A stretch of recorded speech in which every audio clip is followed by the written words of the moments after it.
So a quick story about a mom who reached out to me about her son who's in 8th grade playing a ton of travel basketball and is now having some issues with his knees and having some pain after he plays.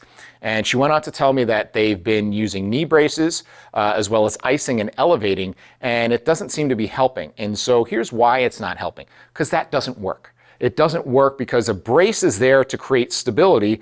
Well, stability is not the problem here, okay? And then the second, in terms of the icing and elevation, it's really under debate whether that does anything, even if you have someone who's injured. Well, for a healthy individual, we want to create an environment where we can recover faster, and recovery comes down a lot to circulation, and icing slows down circulation. If anything, I'd want heat, and even that we don't so much need with a young, healthy athlete. They have plenty of circulation.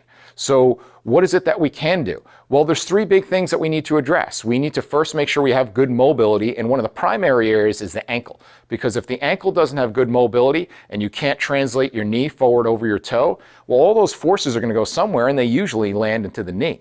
Second thing is we need to have pretty good core stability and control through our center, because if we don't have that, what ends up happening is a lot of the forces that when we land or jump or cut, instead of going into our muscles and getting spread out, kind of like bicycle spokes, absorb forces in a rim, well, then all those forces end up going into your joints.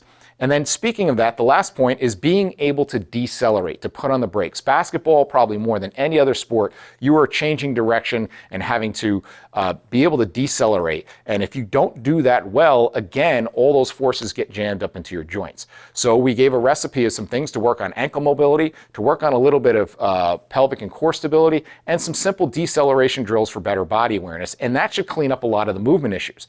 Now, that's not going to fix the biggest issue, which is he practices for hours and hours every single night and doubles every weekend. And so it's going to be really tough to keep up with that volume if your body's not prepared for that. But that's the story, and that's what my recipe was.